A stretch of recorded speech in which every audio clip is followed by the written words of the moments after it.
Mr. Skinner, you testified about the structural problems with the National Security Cutter. This ship, which is 425 feet long, is the largest and most ambitious element of the Deepwater program. The Deepwater contract is supposed to provide the Coast Guard with 8 of these ships, but the first ship has been plagued with problems. Your report last week found that it will not meet the performance specifications in the contract. It does not have an adequate fatigue life to serve the Coast Guard for 30 years. The question of the ship's fatigue life has been a consistent one over the past several years. In 2002, technical experts at the Coast Guard warned of problems, sending emails and memos to the Deepwater Program Office. 3 years later, the Coast Guard asked the Carderock Division of the Naval Surface Warfare Center to analyze the ship's fatigue life. In December 2005, the Navy prepared a preliminary report as well as a summary in slides. These slides contained alarming conclusions that were highlighted in red letter, and I'd like to put them up on the screen. And have we provided them to Mr. Skinner? We have provided them to you. Here's one slide. It says, bottom line, stresses are too high for Cat E, meaning Category E, details to last 30 years, end quote. And the arrow points to the word problem with an exclamation point. Another slide said, bottom line, stresses are too high to allow D details, longitudinal weld, or E details, butt weld, to last 30 years, end quote. Another arrow pointing to the word problem. These slides were provided to senior Deepwater officials in the Program Management Office who are responsible for the oversight and management of the entire program. Later, that office created a briefing for the Commandant of the Coast. This briefing occurred just 6 days later. The Commandant's briefing had the same information, but the critical warnings were stripped. Let me show you on the screen. Page 8 of the original briefing has that clear red warning. Page 5 of the Commandant's briefing is identical except for the missing red type. It's gone. Mr. Skinner, I'd like to get your views about this. It appears that someone modified these slides to strip out critical warning information that was originally included. Do you agree? It certainly appears that way, and I'm not sure. I wasn't present when they briefed the Commandant concerning this, but I can say that we were aware of the cardiac study. We were aware that we prepared slides for a Commandant briefing. We asked for those slides in early December of, I believe it was 2005. And we waited a week, still didn't receive the slides. We were getting a little impatient. We pushed the issue. Our counsel talked to the Coast Guard counsel. Later that evening, it was actually after 7 o'clock, the slides were delivered to us. However, they were not the cardiac slides.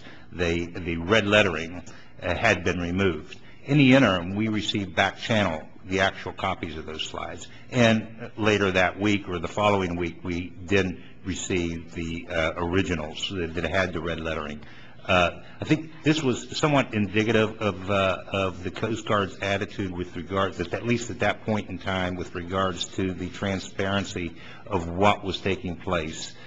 Throughout the entire course of 2005. Matter of fact, we had to cancel we had to delay our review, stop the audit for 5 weeks until we could resolve some access issues to documents and personnel and the rules of engagement for the audit. And throughout that whole course, the Coast Guard and officials that we were talking to during that period of time was simply denying that there were any problems. And if they did say there were problems, they referred to them as just some small technical ambiguities that needed to be addressed. Well, were you concerned that the Commandant didn't get the full picture? They sent him slides with the I was not aware that the Commandant himself did not get the full picture. I was concerned that we did not get the full picture, that we had to push very hard and involve our counsels to be able to get access to documents so that we could proceed with our work. Do you know why the Program Management Office would delete this important information? I beg your pardon, Do you know why they would delete this important information?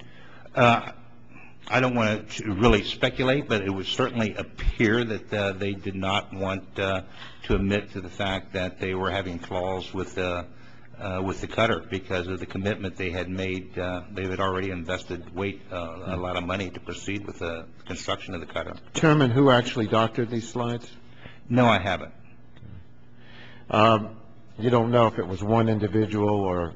No, I don't. We determined who delivered them to us, but I can't say exactly who doctored them. Surely others at the... If you want to refer to it as doctoring them, I don't know who changed them. Surely others at the Commandant's briefing must have noticed these major alterations. Do you know whether that was the case or not? No, I wasn't present, and I don't believe anyone in our staff was present during that briefing. Do you know whether any support contractors were involved in the preparation, review, or production of the Commandant's briefing? That's possible, but I don't know. You don't know. And can you tell us how you ultimately found out about the changes in these briefing slides? That was... Officials from the Cataract advised us that they had completed, because we were monitoring, we were in the process in the middle of an audit, and we knew that Cataract was doing a study of the design, and they advised us that they had completed their work and that they were preparing a slide or a brief for the Commandant or for Coast Guard officials, and we then went to the Coast Guard to ask for those slides.